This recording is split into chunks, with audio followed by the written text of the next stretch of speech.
अब मैं विनोद जी चूड़ीवाल और महेंद्र जी गंगवाल से अनुरोध करता हूं कि वे आगे आके दीप प्रज्वलन करें।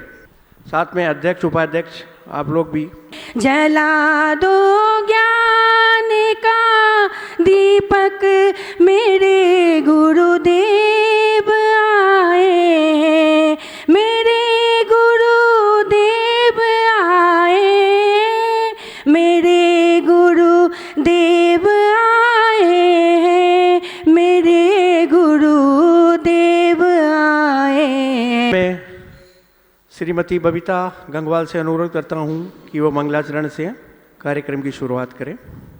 मुझे चाह नहीं दुनिया भर की, मुझे चाह नहीं दुनिया भर की, बस तेरा नजारा काफ़ी है, बस तेरा नजारा काफ़ी है।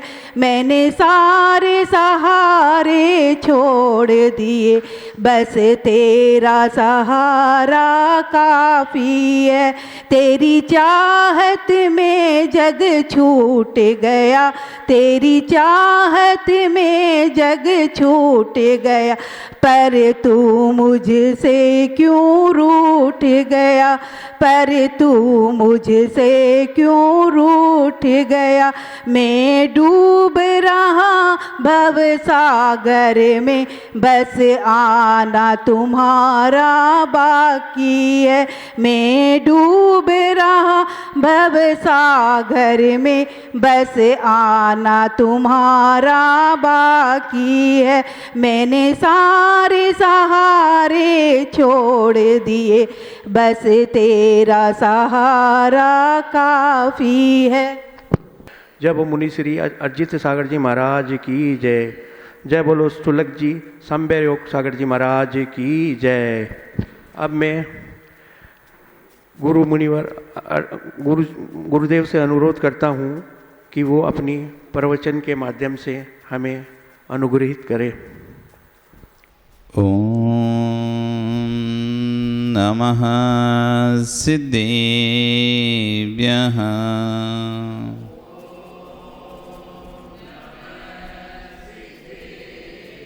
ओम नमः सिद्धेभ्यः।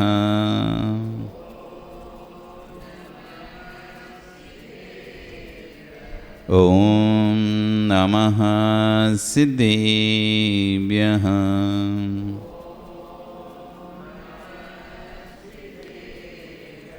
तिर्यणे खग्गिणाय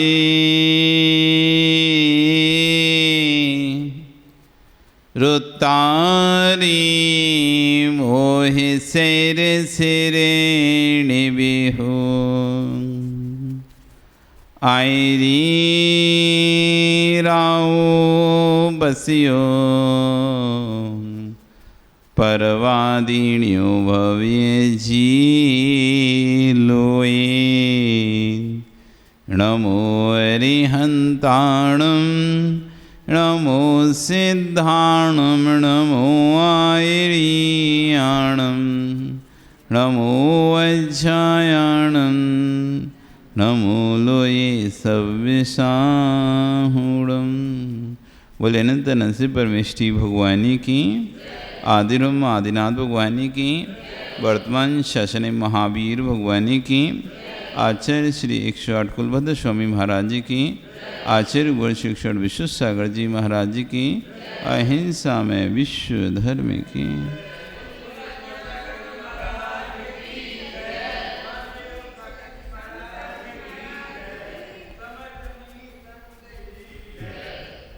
भवबंधु, वर्तमान शासन न्यायिक वर्धमान स्वामी के शासन में तीर्थंकर प्रभु की चरण निष्ठा में बैठकर हम सभी जिन देशना का श्रवण कर रहे हैं। आचार्य भगवान कुलभद्र स्वामी महाराज ग्रंथ राजसार समुच्चय जी में जहाँ निर्वाण के मार्ग की बात कर रहे हैं, तो वहीं आचार्य विश्वसार जी महाराज निर्वाण मार्ग पर कैसे चलेंगे इस पर विषय पर चर्चा करते हुए कह रहे हैं कि महामंत्र पर विश्वास होना चाहिए। कल नमकार मंत्र की चर्चा चली थी ना, नमकार मंत्र के बारे में बता रहे थे कि जीव को नमकार मंत्र का भी अर्थ याद नहीं है। यदि नमकार मंत्र का अर्थ याद होता तो कभी ये विभाजन ही नहीं हो पाता। ये तुम्हारे, ये हमारे, ये तेरे, ये मेरे, ये तुम्हारे गुरु, ये हमारे गुरु, ऐसा भेद ही नहीं बन पाता। क्योंकि जहाँ नमकार मंत्र पड़ेगा, दीक्षा तुम किसी एक गुरु से ले सकते हो, शिक्षा किसी एक गुरु से ले सकते हो, लेकिन श्रद्धान किसी एक गुरु पर अकेले नहीं रख सकते। सभी गुरुओं पर आपको, सभी आचार्यों पर, सभी उपाध्यायों, सभी साधुओं पर जितना अपने गुरु पर श्रद्धान है, जैसे अपने गुरु को आप गुरु मानते हैं, आचार्य उपाध्याय साधु मानते हैं, वैसे दूसरे आचार्य को भी आपको आचार्य मानना पड़ेगा। यदि आप आचार्य नहीं मान पाए तो आपका नमकार मंत्र पढ़ना ही व्यर्थ हो गया। क्योंकि उस नमकार मंत्र में जितने भी आचार्य हैं आप सबको नमस्कार करते हो, किसी एक आचार्य, एक उपाध्याय, एक साधु को नमस्कार नहीं करते। आचार्य कहने की नमोकार मंत्र पर विश्वास होना चाहिए, और जिसको नमोकार मंत्र पर विश्वास है उसका जगत में कौन क्या कर सकता है? कोई कुछ नहीं बिगाड़ सकता। सभी मंत्रों का राजा है महामंत्र। ये सिर्फ बोलने की बात नहीं है, वास्तव में महामंत्र नमोकार में जो सामर्थ्य है वो किसी और में नहीं है। नमोकार में सामर्थ्य नहीं, उसमें जो पद दिए हैं 5 परमेष्टि के, इन 5 महापुरुषों का स्मरण करने मात्र से ही कर्मों का क्षय हो जाता है। एक ही भाव स्तोत्र में आचार्य बादीराम सूरी महाराज ने एक पद लिखा कि हे भगवान, आपकी कथा मात्र करने से ही कर्मों का नाश हो जाता है, फिर आपकी स्तुति तो बहुत दूर की बात है। सिर्फ आपके बारे में हम चर्चा भी करें, आपके बारे में आपके गुणों की चर्चा भी करें किसी से, तो भी हमारे कर्मों का क्षय हो जाता है। भगवान के गुणों की चर्चा भी हम किसी से करें तो भी हमारे कर्मों का क्षय हो जाता है। फिर तो आपकी स्तुति वो तो नियम से ही कर्म का क्षय करने वाली है। तो पंच पुरुषों के नाम मात्र ही कर्म क्षय के कारण हैं। और नमकार मंत्र में क्या है? पंच महापुरुष, 5 ही महापुरुष हैं। पंच महापुरुष, आर्यंत महापुरुष, सिद्ध महापुरुष, आचार्य महापुरुष, उपाध्याय महापुरुष और साधु महापुरुष, ये 5 ही महापुरुष हैं। तो आचार्य भी कह रहे हैं पंच महापुरुष को जिसने स्मरण कर लिया है उसको अब अन्यत्र भटकने की आवश्यकता नहीं है, अब किसी भी की शरण में जाने की आवश्यकता नहीं है। इन 5 की ही शरण में चले जाओ, आप सबकी आपके सारे काम बन जाएंगे। चत्तारि शरणं पवजामि, अर्हन्ते शरणं पवजामि, सिद्धि शरणं पवजामि, साहू शरणं पवजामि, केली प्रणतम धम्मम शरणं पवजामि। अब आप सोच सकते हो महाराज जी कि परमेष्टि तो 5 हैं, पर यहाँ तो 3 ही परमेष्टि का नाम आया है। अरिंद की शरण में जाओ, सिद्ध की शरण में जाओ, साधु की शरण में जाओ और केवली द्वारा कहे गए जिनवाणी की शरण में जाओ। पर यहाँ पे तो आचार्य उपाध्याय नाम ही नहीं आया। नहीं, साधु में ही आचार्य उपाध्याय गर्भित हैं, क्योंकि जो आचार्य हैं वो भी साधु ही हैं, जो उपाध्याय हैं वो भी साधु ही हैं, और साधु हैं वो भी साधु ही हैं। बिना साधु बने कोई आचार्य नहीं होता, बिना साधु बने कोई उपाध्याय नहीं होता। पहले साधु के गुणों का पालन करना पड़ता है, फिर उसके बाद आचार्य के गुण के पालन होते हैं या उपाध्याय गुण पर। ऐसा कोई नहीं है कि जो साधु ना हो और आचार्य हो। ऐसा कोई महाराज जी देखे आचार्य परमेष्टि तुमने, जो साधु तो नहीं है पर आचार्य हैं? पहले 28 मूल गुणों को पालना ही पड़ेगा, 5 महाव्रत पालना ही पड़ेगा, 5 समिति पालना ही पड़ेगा, 5 इंद्रिय निरोध का पालन करना ही पड़ेगा, 7 जो गुण हैं उनका पालन करना ही पड़ेगा, 6 आवश्यक का पालन करना ही पड़ेगा। ये 28 मूल गुणों का पालन तो करना ही पड़ेगा, चाहे आचार्य हो, चाहे उपाध्याय हो, चाहे साधु, चाहे आचार्य हो, चाहे उपाध्याय हो, चाहे साधु हो, सबको 28 मूल गुण तो पालन करना ही पड़ते हैं। नग्न रहना ही पड़ेगा, केशलोच करना ही पड़ेगा, दंत धावन करना, भूमि शयन, एक आसन, एक भुक्ति, ये सब पालन करने ही पड़ेंगे। तो जितने भी आचार्य हैं, जितने भी उपाध्याय हैं, वे सब साधु ही हैं।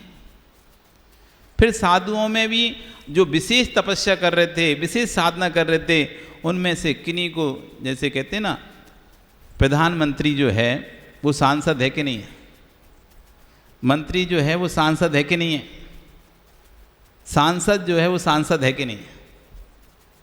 पहले तो सांसद का ही चुनाव लड़ना पड़ेगा, चाहे कोई मंत्री बने, चाहे प्रधानमंत्री बने, कुछ ही बने, उसे चुनाव किसका लड़ना पड़ेगा? किसका लड़ना पड़ेगा विमल? सांसद से लड़, और प्रधानमंत्री बनता नहीं है, पहले सांसद बनता है जी। फिर उनमें से एक चुनाव किया जाता है, कौन योग्य है जो देश को चला पाएगा, कौन योग्य है जो मंत्रालय चला पाएगा। उनमें से सिलेक्ट करके उनको विशेष पद नियुक्त कर दिया जाता है कि आप प्रधानमंत्री हैं, आप देश को चलाएं, आप रेल मंत्री हैं, आप परिवहन मंत्री हैं, आप जल मंत्री हैं, आप विद्युत मंत्री हैं, आप विदेश मंत्री हैं। इस तरह से डिवाइडेशन कर दिया योग्यता देख देख कर। ऐसी पहले सभी साधु ही दीक्षा होती है सबकी। साधु बनने के बाद फिर उनके गुरु उनको देखते हैं कि इन इतने साधुओं में ये साधु योग्य है, इसे हम आचार्य बना सकते हैं। उनमें से एक साधु को, दो साधु को, तीन साधु, जितने साधु उनकी इच्छा है उनको आचार्य बना। जैसे आचार्य विराग सार जी महाराज, उन्होंने 7 आचार्यों को तैयार किया। आचार्य विद्यासागर जी, उन्होंने 7 निर्यापक तैयार कर दी। उन्हीं साधुओं में थे। दीक्षा तो 7 नहीं दी थी ना, दीक्षा तो कई कई दी हैं, 200, 250, 300 दीक्षाएं दी हैं। लेकिन उनमें से योग देखकर सांसद तो 400, 450 बनते हैं, लेकिन उसमें से योग देखकर कितने लोगों को, 50 लोग ज़्यादा ज़्यादा मंत्री आदि पद पे बांटे जाते हैं, बाकी सब तो नहीं बांटे जाते ना। ऐसी आचार्य देखता है कितने साधु में से कौन से साधु योग्य हैं जो लंबे समय से साधना कर रहे हैं, मुनि धर्म का पालन कर रहे हैं, मुनि व्रत का पालन कर रहे हैं और प्रभावना कर रहे हैं। उनमें से उनको आचार्य उपाध्याय बना देते हैं अथवा निर्यापक बना देते हैं।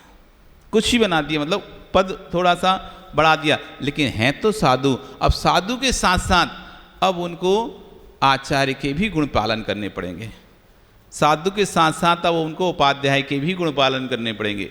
ऐसे नहीं कि साधु के 36 मूल गुण हैं तो 28 खत्म, 28 तो हैं ही, 36 और एक्स्ट्रा हो गए। अभी तक उनको 12 तप नहीं करना पड़ता था साधु की, जब तक साधु थे तब तक 12 तप नहीं करना पड़ता। अब आचार्य बन गए तो उनको नियम से 12 तप तपना पड़ेगा। अनशन, अमोदरी, वृत्ति परिसंख्यान, रसपैता, विवक्षयासन, काय क्लेश, प्राश्चित, विनय, वैयवृत, स्वाध्याय, विसर्ग, ध्यान, ये 12 तप उनको कंपलसरी हो गए आचार्य बनने के बाद। 10 धर्म उनको कंपलसरी हो गए, उत्तम, क्षमा, मार्जव, आर्जव, स्व, सत, संयम, तप, त्याग, आकिंचन, ब्रह्मचर्य। अभी साधु थे तो इनका पालन करना जरूरी नहीं था, लेकिन अब जरूरी हो गया, आवश्यक में आ गया। अब 36 और एक्स्ट्रा बन गए, 12, 10, 22 हो गए ना। फिर 5 पंचाचार स्वयं पालन करो और अपने शिष्यों से पालन करवाओ। दर्शनाचार, ज्ञानाचार, वीर्याचार, चारित्राचार, तपाचार, ये 5 आचार स्वयं पालन करो और अपने शिष्यों से ही पालन करवाओ। 5 ये बढ़ गए, कितने हो गए? 22, 5, 27, 27 हो गए। 36 चाहिए, 9, 3 गुप्तियां बढ़ गई। अब 3 मन गुप्ती, वचन गुप्ती, काय गुप्ती। अभी तक साधु थे तो समितियां थी, गुप्तियां नहीं थी। अब 3 गुप्तियां का पालन करो। कितने हो गए? 30, और 6 और उनके अलग से आवश्यक। अब 6 आवश्यक और उनके बढ़ गए। ऐसे 36 गुण और बढ़ गए। 28 तो थे ही, अब 36 और बढ़ गए। लोगों को ज्ञान नहीं, उसे 36 गुण आचार्य। अरे आचार्य 36 अतिरिक्त हैं, ये जो और साधुओं के पास नहीं है, उपाध्यायों के पास नहीं है। ऐसे 36 अतिरिक्त हैं, और साधु के जो 28 हैं वो तो हैं ही, उन्हें थोड़ी ना छोड़ देंगे, वो तो रहेंगे। 5 महाव्रत, 5 समिति, 5 इंद्रिय निरोध, 7 शेष गुण और 8 छठ आवश्यक। ये साधु के जो 28 थे वो उनके पास हैं ही, और 36 और अतिरिक्त हो गए। ऐसे उपाध्याय परमेश्वर के पास 28 मूल गुण तो थे, लेकिन उनकी ज्ञान का शोभसम देखकर उनको 25 गुणों का और संस्कार कर दिया। यानी आप उपाध्याय हैं, ज्ञानी हैं, इसलिए आपके अंदर द्वादशांग के संस्कार कर रहे हैं। उनके अंदर किसके संस्कार कर दिए? द्वादशांग के, जिनवाणी के संस्कार किए। 11 अंग 14 पूर्व हमारी जिनवाणी है, हमारी जिनवाणी 11 अंग 14 पूर्वों में विभक्त है। तो उस जिनवाणी के संस्कार करती तो 11 14 कितने होते हैं? 25। कितने हो गए? 25। तो उपाध्याय के 25 मूल गुण। 28 तो हैं, 28 गुण हो गए अभी। जैसे प्रधानमंत्री बनने के बाद सांसद शब्द गौण हो जाता है, जो पद आ गया वो शब्द मुख्य रहता है। सामान्य सांसद रहता है तो उसका सांसद सांसद सांसद सांसद लिखता है। अपनी गाड़ी भी लगाएगा तो उसके आगे लिखेगा सांसद, अपनी गाड़ी के आगे क्या लिखेगा? सांसद। लेकिन जैसे ही वो मंत्री बन जाएगा तो फिर क्या लिखेगा? मंत्री। सांसद लिखेगा क्या? अब नहीं लिखेगा ना। अब क्या लिखेगा? तो क्या वो सांसद नहीं है क्या? क्या वो अभी सांसद है कि नहीं है? है ना। लेकिन सांसद शब्द हटा दिया, क्या लिखना शुरू कर दिया? मंत्री। ऐसी साधु थे, साधु के बाद उपाध्याय आचार्य बने तो साधु गुण तो खत्म नहीं हुए, उपाध्याय के अतिरिक्त मिल गए तो अब उपाध्याय के बोलने लगे 25 मूल गुण, आचार्य के 36 मूल गुण, जबकि 36 भी हैं और वो 28 भी हैं। 25 भी हैं और साधु वाले 28 वो भी हैं उनके पास, लेकिन मुख्यता जिसकी हो गई अब उसको हमने सामने कर दिया। तो इसलिए साधु के 28 मूल गुण हैं, उपाध्याय के 25 मूल गुण कहलाते हैं, आचार्य के 36 मूल गुण कहलाते हैं, अरिहंत के 40 मूल गुण कहलाते हैं और सिद्धों के 8 कहलाते हैं। ऐसे सबके गुण बताए गए। तो आचार्य में कह रहे हैं इन पंच महापुरुष, तो जो चत्तारी शरणम की बात कही तो 4 शरण में जो साधु शरणम पवज्जामी, साधु की शरण में जाता हूँ मतलब आचार्य की शरण में जाता हूँ, उपाध्याय की शरण में जाता हूँ और साधु शरण में। क्योंकि आचार्य उपाध्याय साधु ये सब क्या हैं? साधु ही हैं। क्या है ये? साधु ही हैं। तो आचार्य कह रहे हैं जिसको महामंत्र पर विश्वास है उसका जगत में कौन क्या कर सकता है, पर आस्था दृढ़ होना चाहिए, डगमग नहीं होना चाहिए। हमारी आस्था कैसी है? हमारी आस्था तो इस तरह की है, एक व्यक्ति एक नाव में बैठा था और अचानक नाव डोलने लगी तो भगवान का नाम लेने लगा। नाम ले सभी लोग अपने, कई नाव थी, सब अपने अपने ईश्वर का नाम ले रहे थे और ये भी अपने भगवान का नाम ले रहा था। व्यक्ति लेते लेते थोड़ा सा समय व्यतीत हुआ लेकिन वो कोई भगवान नहीं आया। तो उसने कहा अरे क्या पता अपने आएंगे कि नहीं आएंगे, अपन तो दूसरे को देखो। तो तुरंत वो बंद, जब तक वो उन्होंने सोचा कि चलो इसको बचाते, इतनी देर से नाम ले रहा है, देवों ने सोचा चलो ये भगवान का नाम ले रहा है, इसकी रक्षा करने जाते, जब तक वो आते उसने तुरंत चेंज करके दूसरा भजने लगा। हाँ, अब दूसरा भजने लगा तो वो सोचता है चलो बचाएं से, तब तो सोचा ये भी नहीं आ रहा, तीसरा भजने लगा। तो स्थिति हमारी ऐसी है, हम एक दरबार जाते हैं और कुछ धैर्य तो हमारे अंदर रहता नहीं है कि काम तुरंत चाहिए हमको, हमने इधर नाम जपा और हमारा काम होना, और नहीं हुआ चलो ये छोड़ो वो वाले मंदिर चलते हैं। सब लोग वहाँ पर नारियल फोड़ रहे हैं तो सबकी मनोकामना वहाँ से पूरी हो रही, तो अपन भी वहीं से पूरी करेंगे अपने। सो दूसरे चले गए, वहाँ फोड़ दिया, कुछ दिन वहाँ फोड़ते रहे, फिर वहाँ भी नहीं बना काम तो किसी ने बताया अरे वहाँ जाओ, वहाँ अगरबत्ती लगाओ। ये नारियल फोड़ने से तो वहाँ अगरबत्ती लगाना शुरू करती है। फिर कुछ दिन पता चला अरे यहाँ से नहीं होगा काम, वो पीपल के गाछ से होगा, वहाँ धागा बांध जाओ, आटी मौली बांधते रहो। सो वहाँ बांधने पहुँच गए, मतलब जहाँ लगा वहाँ चले गए, कहीं हमारी सिद्धा टिक ही नहीं पा रही थी। सम्यक स्थानों पर सिद्धा टिकती ही नहीं है और मिथ्या स्थानों पर व्यक्ति की सिद्धा टिकती है। अभी एक कल भैया कह रहा था कि महाराज जी व्यक्ति नहीं आता मंदिर तो समझ में आता है, व्यक्ति जैन मंदिर नहीं आ रहा, जैन होकर जैन मंदिर नहीं आ रहा समझ में आता है, और दूसरे मंदिर जाता है वो भी ठीक है कि ये तो इधर नहीं आ रहा दूसरे मंदिर जा रहा, लेकिन ये समझ नहीं आता तुम तो दूसरे मंदिर जा रहे हो और दूसरा जो जैन बंधु मंदिर आ रहा है उसे खींच के भी लेके जा रहे हो, चल तू वहां पे चल। स्वयं तो मिथ्यात्व में डूबा ही हुआ है व्यक्ति, और दूसरे को भी जो सम्यक के आयतन के दर्शन करने जाता है उसको भी खींच के लेके जाता है, मेरे साथ चल अभी चलते हैं 2 मिनट में आते हैं। तो ये बड़ा अनर्थकारी कार्य कर रहा है। स्वयं तो मिथ्यात्व में डूबा है और अन्य व्यक्ति को भी मिथ्यात्व में डुबा रहा है। ये उपल नाव है, उपल नाव यानी पत्थर की नाव है। व्यक्ति स्वयं तो डूबेगा ही डूबेगा और जो इसके साथ रहेगा वो भी डूब जाएगा। पत्थर की नाव क्या है? पानी में जाएगी पत्थरी नाव तो डूबेगी नहीं डूबेगी, और उसमें सवार होगा जो व्यक्ति वो भी डूबेगा। जिनेंद्र भगवान तो काठ की नाव है, जिनेंद्र भगवान तो काठ की नाव है। जो इनका शरण लेता है, जो काठ की नाव की शरण लेता है, नाव तो तिरती है, उसमें जो बैठता है वो भी पाल लग जाता है, अपने स्थान पर पाल लग जाता है। अन्य जो हैं वो पाषाण की नाव हैं, स्वयं तो डूबे हुए हैं और दूसरे को भी डुबा रहे हैं। हमें पाषाण की नाव में नहीं, हमें काष्ठ की नाव में बैठना है। कौन सी नाव में? काष्ठ की नाव में बैठना है। तो आचार्य बन यहाँ कह रहे हैं कि पंच महापुरुष की जिसने शरण ले ली है, अब उससे अन्यत्र भटकने की क्या आवश्यकता है? कोई आवश्यकता नहीं है। ना कोई भूत, ना कोई प्रेत। भूत प्रेतों के चक्कर मत काटो, अपन तो भूतनाथ के भक्त हैं। आप लोग हो कि नहीं भूतनाथ के भक्त? भूतों के भक्तों को भूतनाथ के भक्त कैसे भक्त? भूतनाथ के पास मंदिर गए कि कभी? भूतनाथ के दर्शन किए तुमने कभी? भूतनाथ के मंदिर गए हो क्या? जाते हो कभी? जाना चाहिए। अपने जीवन में रोज एक बार कम से कम भूतनाथ के दर्शन करना चाहिए। हाँ, क्या गलत क्या बोल रहे? सही तो बोल रहे।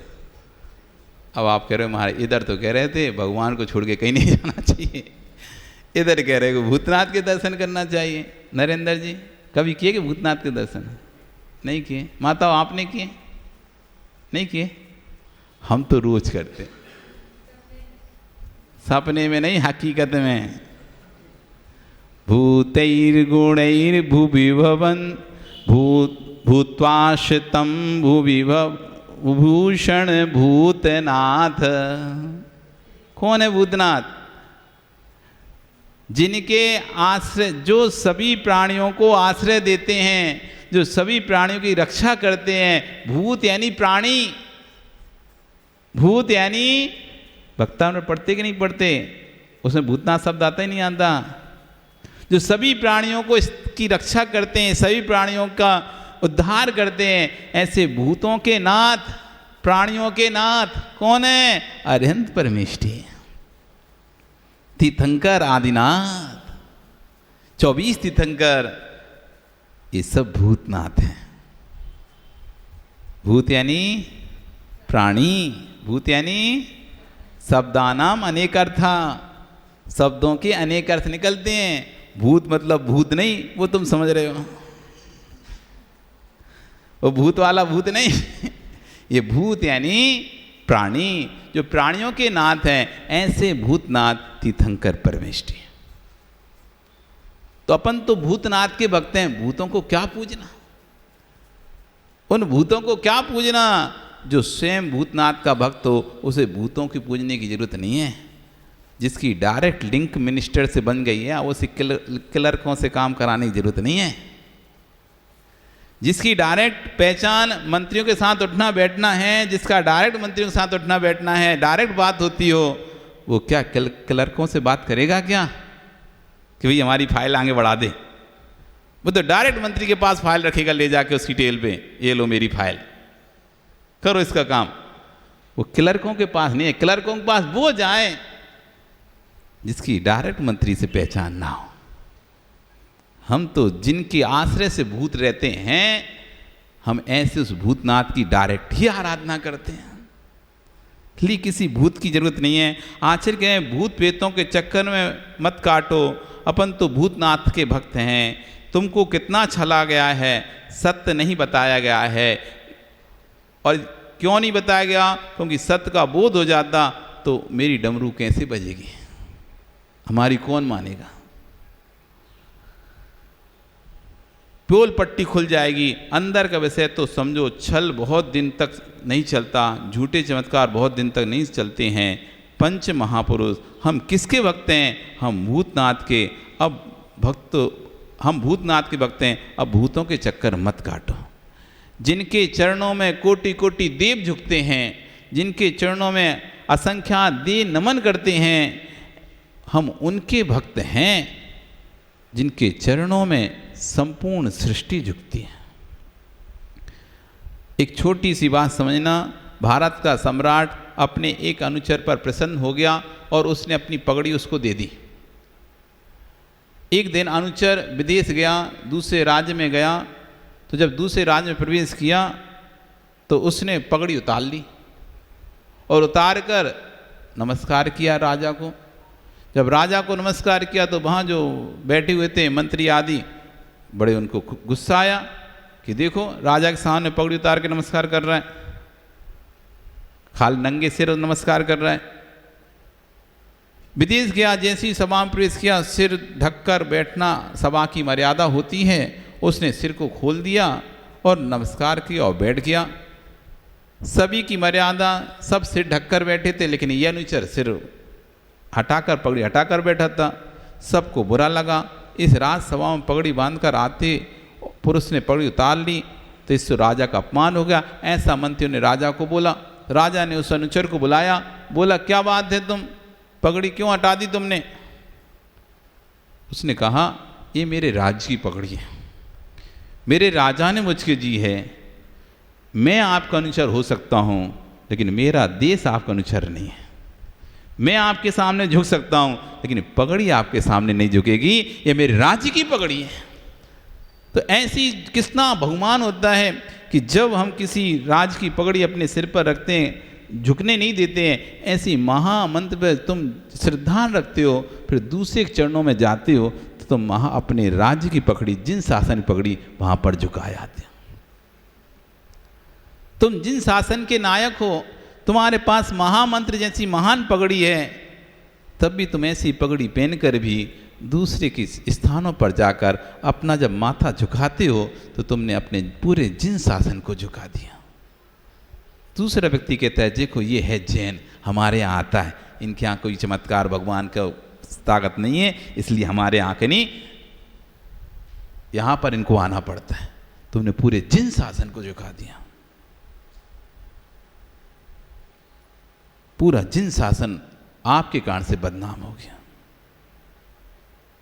क्यों? आपके शासन, इधर आप भले कितना कहते रहो हमारा धर्म महान है, हमारा, यदि तुम्हारा धर्म महान है फिर हमारे यहां क्यों झुक रहे हो? जब तुम्हारा धर्म महान है, तुम कहते हो, नारे लगाते हमारा धर्म बहुत महान है, सबसे ऊंचा धर्म है हमारा, सब धर्मों में महान धर्म है, सब धर्मों में उत्कृष्ट धर्म है, बोलते ही नहीं बोलते? विश्वास है कि नहीं तुम लोगों को इस बात पे? वास्तव में है, सिर्फ बोलने की बात नहीं है भी। हमारा जिन धर्म सबसे उत्कृष्ट धर्म है और सबसे ऊंचा धर्म है। आप सर्वधर्म सम्मेलन कर लेना, कहीं भी पूरे देश में कहीं भी धर्म सम्मेलन होता है, जब भी दिगंबर साधु सर्वधर्म सम्मेलन पहुंचता है तो सारे साधु से उसका गद्दी ऊपर ही होता है,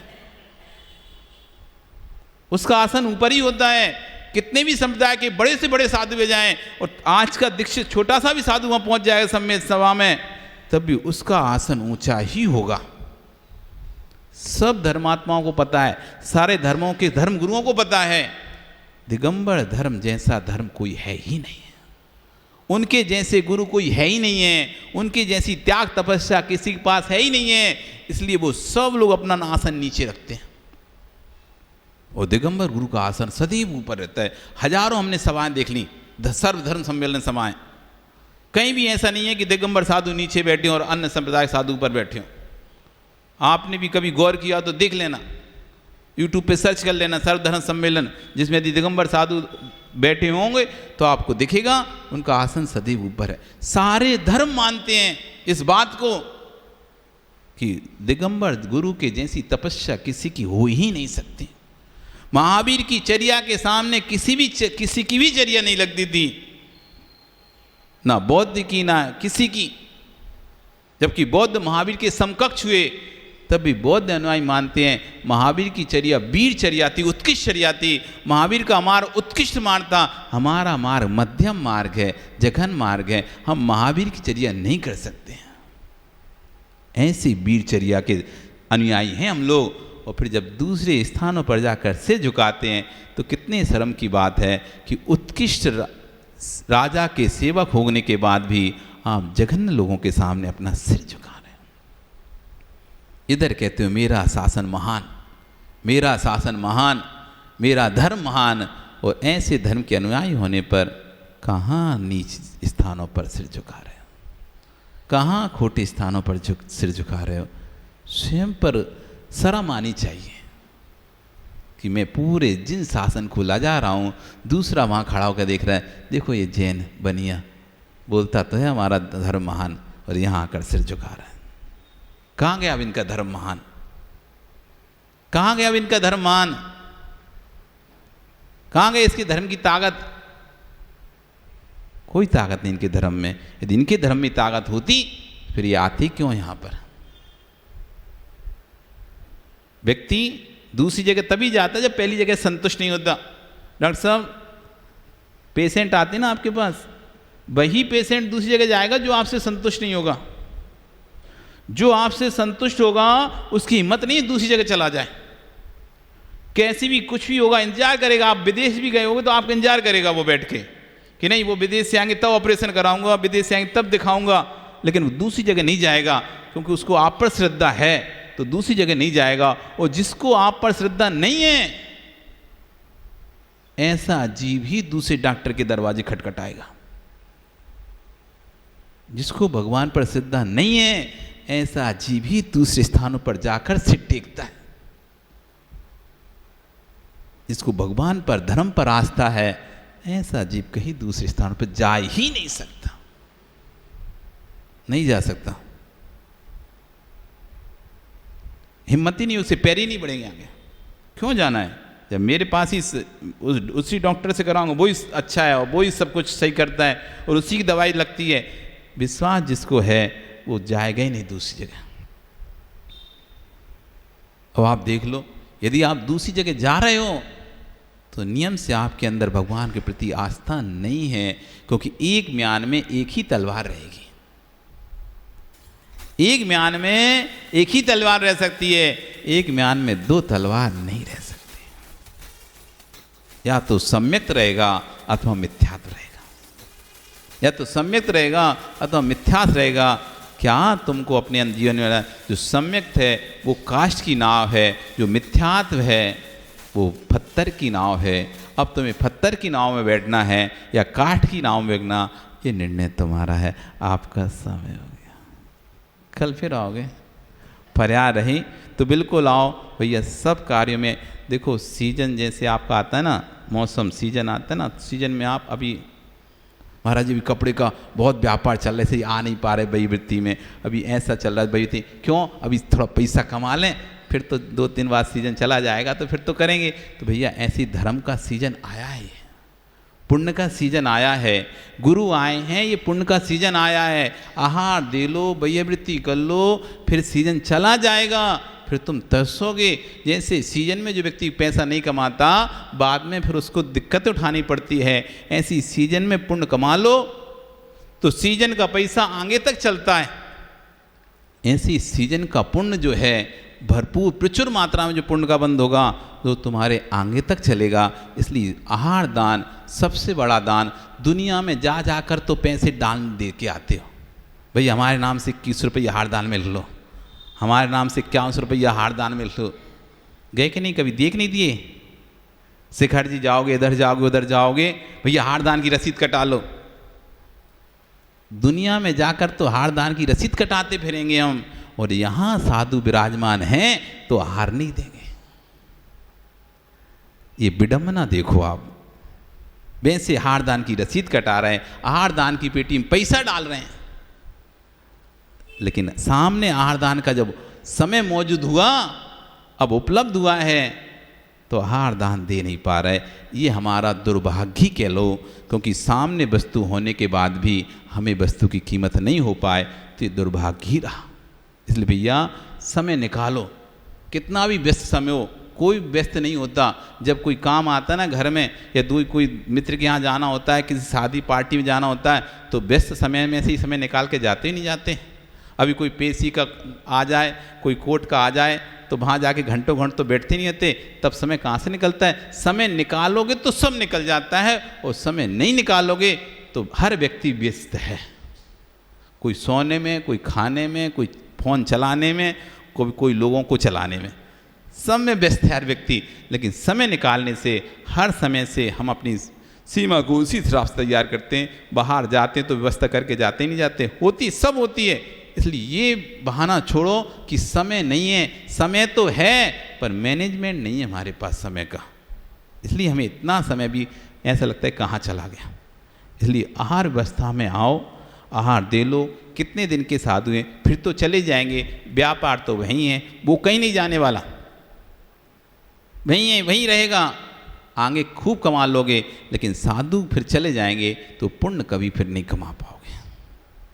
इसलिए अपने जीवन में पुण्य पर विशेष ध्यान दो। पुण्य है तो सब कुछ है, पुण्य गया तो सब गया। बोली भगवान महावीर स्वामी की।